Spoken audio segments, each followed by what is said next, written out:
Hello दोस्तों, के unity story में आपका स्वागत है। आज हम लेके आए हैं कि एक सास ने कैसे बताया बहू और बेटी में फ़र्क। मैं तुम्हें ये नहीं कहूँगी कि मैं तुम्हें बहू नहीं बेटी ही मानूंगी। बेटी बेटी होती है और बहू बहू होती है। मैं तुम्हें बेटी जैसा प्यार नहीं दूंगी, मैं तुम्हें बहू जैसा प्यार ही दूंगी। रह रहकर होने वाली सास के ये शब्द मेरे दिमाग में हथौड़े की तरह वार कर रहे थे। आज मुझे देखने प्रमोद के साथ उसके मम्मी पापा और दीदी जीजाजी आए थे। प्रमोद और मैं दोनों ही इंजीनियर हैं। प्रमोद की जॉब मुंबई में थी और मेरी बंगलुरु में। प्रमोद मेरी बुआ जी के दूर के रिश्तेदार में कोई लगते थे। बुआ जी फूफा जी प्रमोद की और उनके परिवार की तारीफ करते नहीं थकते थे। प्रमोद की मम्मी की तो बुआ जी इतनी तारीफ करती थी जैसे वह खुद इंजीनियर है। पति और बेटा दोनों इंजीनियर हैं तो जाहिर है कि पैसों की कोई कमी नहीं है, लेकिन घमंड नाम की कोई चीज़ नहीं है। लड़ाई झगड़ा करना तो उन्हें आता ही नहीं। उल्ट उनकी हमेशा यही कोशिश रहती है कि उनकी वजह से किसी का दिल न दुखे। खुद इंजीनियर होने के बावजूद, इतना पैसा होने के बावजूद खाना वे स्वयं बनाती है। सिर्फ सब्जी आदि काटने के लिए काम वाली की सहायता ले लेती है। उनका मानना है कि खाना हमने स्वयं ही बनाना चाहिए ताकि घर के सभी सदस्यों को शुद्ध और सात्विक भोजन मिले। इतनी तारीफ सुनकर मुझे मन ही मन लग रहा था कि यदि यह सब संबंध हो जाता तो मैं अपने आप को बहुत खुश नसीब समझूंगी।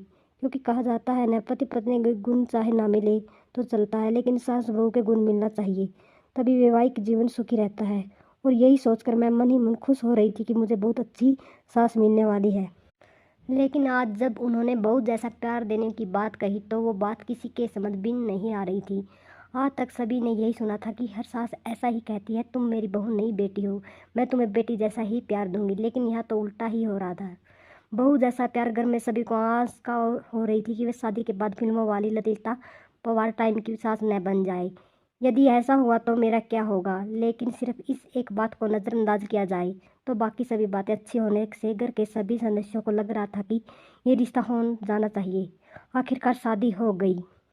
मेरी शादी तो हो गई, लेकिन दिमाग में हर वक्त मम्मी जी के शब्द, तुम्हें बहू जैसा प्यार दूंगी, गूंजते रहते थे। इसलिए मन ही मन डरी हुई थी। मैं प्रमोद से इस बारे में बात नहीं कर सकती थी क्योंकि मुझे डर था कि कहीं प्रमोद यह न समझ बैठे कि शादी से मैं होते ही मैंने मम्मी जी के खिलाफ उनके कान बनना शुरू कर दिए। इसलिए मैंने मन ही मन फैसला लिया था कि मैं अपना हर काम इतना परफेक्शन से करूँगी कि मम्मी जी को शिकायत का मौका ही नहीं मिलेगा। जब शिकायत का मौका ही नहीं मिलेगा तो वह ललिता पवार नहीं बन पाएगी। इस बात का मेरे ऊपर इतना असर हुआ कि मैं हर वक्त डरी डरी सी रहने लगी। प्रमोद ने भी 2-3 बार प्रेम से पूछा, क्या बात है, तुम खुश नहीं दिखती, तुम्हें किसी ने कुछ बोला है क्या। मैं तुम्हें क्या बोलती, मैंने इतना ही काम नहीं, ऐसी कोई बात नहीं है। नया घर, नया वातावरण, सब कुछ नया होने से शायद मैं अपने आप को एडजस्ट नहीं कर पा रही हूँ। धीरे धीरे सब ठीक हो जाएगा। मम्मी जी पापा जी मेरा बहुत ख्याल रख रहे थे, हर वक्त बहुत प्यार से पेश आते थे। लेकिन मेरे मन में जो बहू जैसा प्यार की गांठ बैठ चुकी थी वो निकल नहीं पा रही थी। सब लोग कहते हैं न कि शादी के बाद कुछ दिनों तक तो ससुराल के सभी लोग अच्छे से ही रहते हैं, असलियत तो धीरे धीरे सामने आती है। अभी तो शुरुआत है, इसलिए ये लोग प्यार जता रहे हैं। धीरे धीरे मेरा मन ही इन सब आशंकाओं से ग्रस्त रहने लगा। शादी के 8-10 दिनों बाद की बात है। मैं चाय बनाने के लिए दूध के जग को उठा रही थी। दूध दूध निकालने लगी तो मेरे हाथ से जग छूट गया और पूरा पूरा गर्म दूध नीचे गिर गया। मैं इतनी ज़्यादा डर गई कि पूछो मत। कहाँ तो मैं सोच रही थी कि मैं हर काम पूरी परफेक्शन से करूँगी, और कहाँ ये दूध। उसमें भी खास बात यह है कि दूध वाला दिन में सिर्फ एक बार सुबह ही आता था।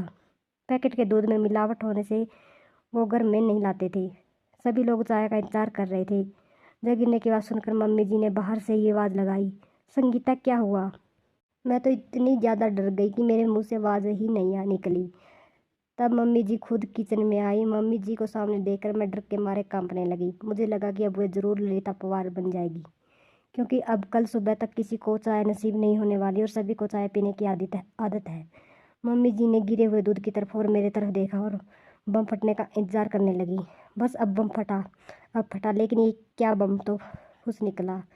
मम्मी जी मेरे पास आए और बोले, कोई बात नहीं संगीता, तुम इतनी डर क्यों रही हो, तुमने कोई जानबूझकर थोड़े गिराया, दूध एक आधी बार हो जाता है, कोई बात नहीं, तुम रिलैक्स हो जाओ।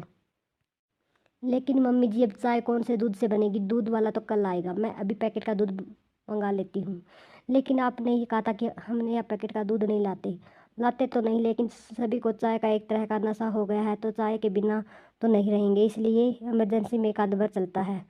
पैकेट का दूध। हम लोग ऑफिस में चाय पीते हैं ना, वहाँ कौन से दूध का उपयोग किया गया है क्या हमें पता चलता है? ऑफिस में हमारी मजबूरी है, लेकिन घर में जहाँ तक संभव हो सके शरीर के दृष्टिकोण से जो अच्छा रहता है वो करना चाहिए। इसलिए हम पैकेट का दूध नहीं लेते, लेकिन एक आध बार में कुछ नहीं होता। रोज़ रोज़ थोड़े ही दूध गिर जाएगा।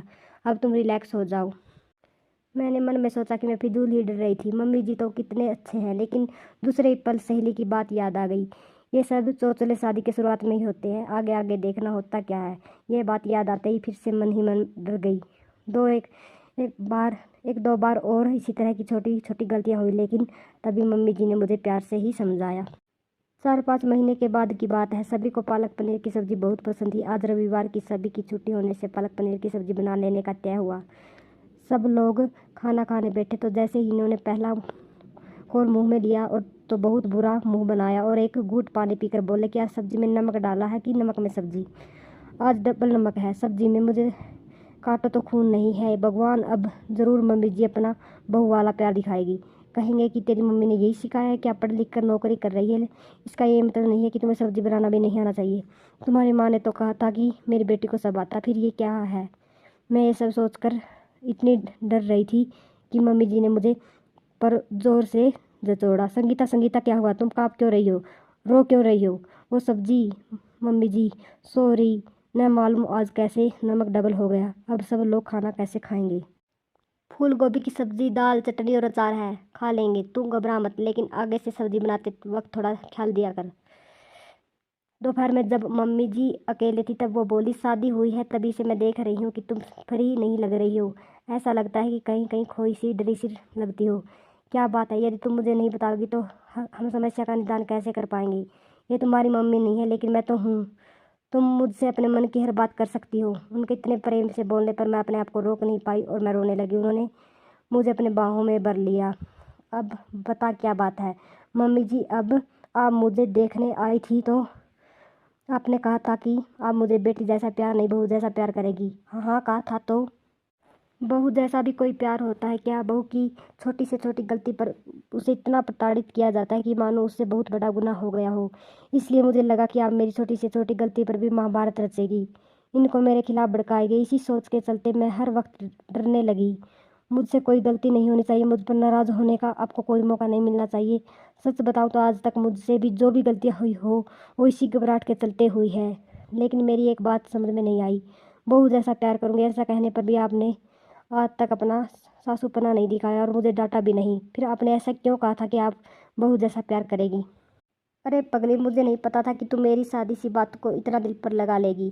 एक बात बता, क्या कभी तूने किसी माँ को अपनी बेटी से यह कहते सुना है कि वो उसे बहू जैसा प्यार करेगी? नहीं ना। जब हम बेटी को बहू जैसा प्यार नहीं करते तो बहू को बेटी जैसा प्यार क्यों करते हैं?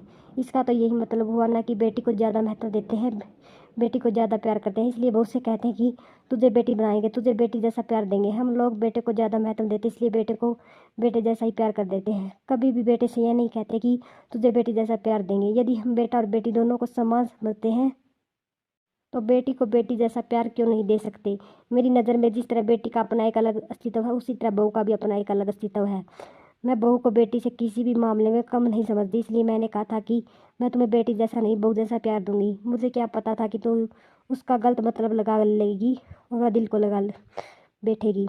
चल अब आंसू पहुँच, नहीं तो मैं सचमुच फिल्म वाली ललिता पवार बन जाऊंगी। उन्होंने यह बात इस अंदाज में कही कि मैं हंसते हंसते हम दोनों का बुरा हाल हो गया। आज मुझे पता चला कि बहू वाला प्यार भी प्यार होता है।